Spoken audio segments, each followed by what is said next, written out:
Hi guys, मैं अजीत झा अपने channel education by infinity से आज आप लोगों के सामने अपनी अगली एक्सरसाइज 9th क्लास की लेके आया हूँ जो कि 1.2 है। मैंने आपको लास्ट वीडियो में 1.1 एक्सरसाइज करवाई थी। आई थिंक आप लोगों ने उसे ध्यान से देखा होगा और समझा होगा और कोई प्रॉब्लम आपको उसमें नहीं आ रही होगी। तो हम यहाँ पे समझ लेते हैं 1.2 का पहला क्वेश्चन आप अपनी स्क्रीन पे देख सकते हैं। इसमें लिखा हो state whether the following statement true और false, justify your answer. True false type के क्वेश्चन है विद जस्टिफिकेशन।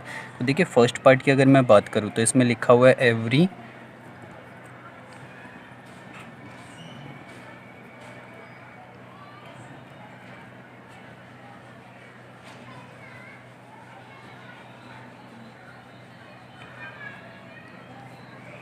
इसमें लिखा हुआ है every rational number is a real number. देखिए अगर इसकी जस्टिफिकेशन आपको चाहिए, फर्स्ट ऑफ ऑल मैं आपको बता दूँ ये स्टेटमेंट बिल्कुल ट्रू है।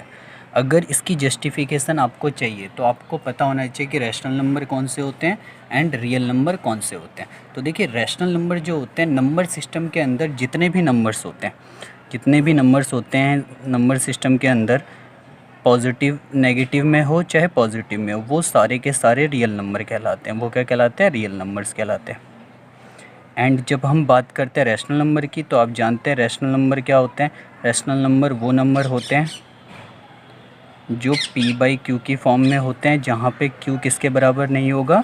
ज़ीरो के। देन क्लियरली हम बोल सकते हैं क्योंकि रियल नंबर सारे के सारे नंबर सिस्टम को इंक्लूड करता है, that means rational number is also a part of a real number, hence it is a true statement. बस ये सिंपल से एक एग्जांपल 2-4 दे के इसको मेंशन करना है यहाँ पे। देखिए इसके सेकंड पार्ट की मैं बात करूं तो आप अपनी स्क्रीन पे देख सकते हैं लिखा हुआ है every point on number line is in the form of root M. Second part में बोल रहा है कि नंबर लाइन के ऊपर जितने भी पॉइंट होते हैं वो सारे के सारे रूट एम की फॉर्म में लिखा जाता है, where M is natural number. देखिए इस स्टेटमेंट की अगर मैं आपको क्लैरिफिकेशन दूँ तो स्टेटमेंट जो है फॉल्स है। देखिए इसकी क्लैरिफिकेशन बहुत सिंपल है कि अंडर रूट के अंदर अगर कोई भी नेगेटिव नंबर आता है तो ये नंबर लाइन के ऊपर नहीं आता है, क्योंकि ये रियल नंबर का पार्ट नहीं होता है। तो ये स्टेटमेंट क्या हो गई? False, because it not contain negative on root. ठीक है ना, अंडर रूट के अंदर नेगेटिव नंबर को ये कंसीडर नहीं करता है, तो इसलिए ये क्या स्टेटमेंट हो जाएगी? फॉल्स हो जाएगी। देखिए थर्ड पार्ट इसने बोला है कि every real number is an irrational number. Third part इसने बोला है कि सारे के सारे रियल नंबर जो होते हैं वो क्या होते हैं? इर्रेशनल नंबर होते हैं। तो ये स्टेटमेंट भी क्या है? फॉल्स है। और इसका रीज़न आप जानते हैं कि जो रियल नंबर होते हैं उसके अंदर रैशनल नंबर भी आते हैं। फॉल्स रीज़न हो जाएगा real numbers also contain rational number. कैसे नंबर कंटेन करता है? Rational number.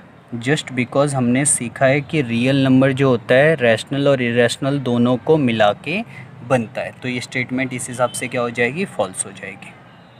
क्वेश्चन की मैं बात कर लेता हूँ। 1.2 का क्वेश्चन नंबर सेकंड आप अपनी स्क्रीन पे देख सकते हैं लिखा हुआ है are the square root of all positive integer irrational. ये पूछ रहा है क्या सारे के सारे पॉजिटिव इंटीजर्स जो होते हैं उनके रूट इरेशनल होते हैं? If not give an example of the square root of number that is a rational number. तो मैं लिखूँगा ये फॉल्स हो जाएगा। और क्या हो जाएगा? देखिए हम जानते हैं कि अंडर रूट ऑफ 4 वो क्या होता है? 2 होता है, where 4 is integer but root 4 जो कि 2 के इक्वल आ रहा है वो क्या है? Is rational, not part of irrational number. ठीक है ना। तो देखिए क्लैरिफिकेशन मैं आपको बता दूं कि पूछ क्या रहा था। एक्चुअल में ये पूछ रहा था कि जितने भी रूट के अंदर नंबर होते हैं क्या वो सारे के सारे इरेशनल होते हैं?